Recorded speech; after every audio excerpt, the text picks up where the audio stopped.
पापा बैंक गए थे एफडी करवाने। मैनेजर ने बोला, सर इससे बेटर स्कीम है, गारंटीड रिटर्न, टैक्स भी बचेगा। पापा ने साइन कर दिया। 3 साल बाद पता चला वो एफडी नहीं थी, यूलिप थी। पैसा लॉक्ड, रिटर्न्स नेगेटिव। ये कहानी हर दूसरे इंडियन घर की है। और अब तक बैंक का जवाब होता था, आपने साइन किया था ना। लेकिन अब गेम बदल गया है। आरबीआई का नया रूल आ गया है। मिस सेलिंग प्रूवन हुई तो बैंक को पूरा पैसा रिफंड करना पड़ेगा, कॉम्पेंसेशन अलग से और सेल कैंसिल। और आपका सिग्नेचर अब बैंक का बहाना नहीं बचेगा। एंड तक देखो, क्योंकि लास्ट में कंप्लेंट का एग्जैक्ट प्रोसेस बताऊंगा। पहले एक जरूरी बात, आरबीआई ने ये फाइनल रूल 15 जून 2026 को रिलीज किया है और ये 1 जनवरी 2027 से पूरी तरह लागू हो रहा है। तो आने वाले महीनों में हर बैंक, एनबीएफसी और फिनटेक ऐप इस नियम के दायरे में आ जाएगा। आरबीआई ने पहली बार मिस सेलिंग की ऑफिशियल डेफिनेशन लिखी है। 4 चीजें अब लीगली मिस सेलिंग है।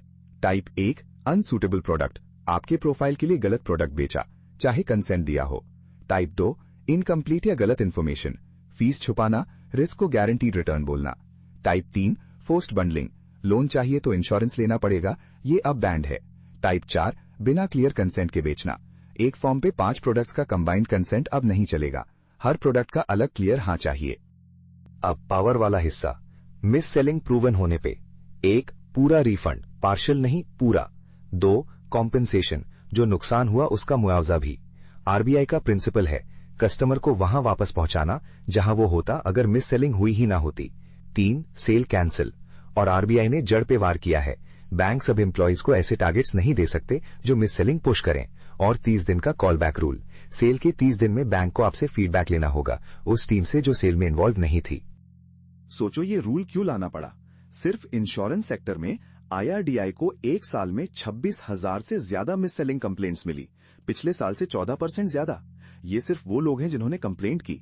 पॉलिसी बाजार जैसे बड़े प्लेटफॉर्म पे 5 करोड़ का फाइन भी लग चुका है। मतलब ये छोटी प्रॉब्लम नहीं, सिस्टेमिक थी, इसीलिए इतना सख्त फ्रेमवर्क लाना पड़ा। अब सबसे important action plan, 3 steps. Step 1, timeline याद रखो। कंप्लेंट विंडो जनरली 30 दिन है, साइंड अग्रीमेंट मिलने के बाद। डॉक्यूमेंट्स उसी दिन चेक करो, जो बोला गया वही लिखा है या नहीं।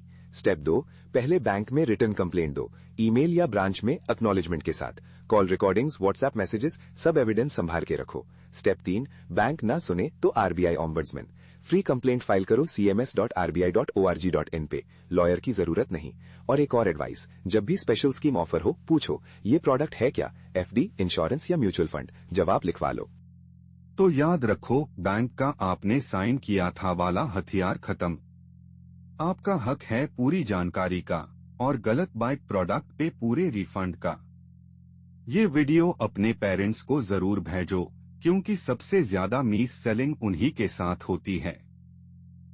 डिस्क्लेमर, मेन एससीबीआई रजिस्टर्ड एडवाइजर या लॉयर नहीं हूं। रूल्स की एग्जैक्ट डिटेल्स आरबीआई की ऑफिशियल वेबसाइट पे वेरीफाई करें। लाइक करो, सब्सक्राइब करो और कमेंट में अपनी मिस सेलिंग स्टोरी बताओ।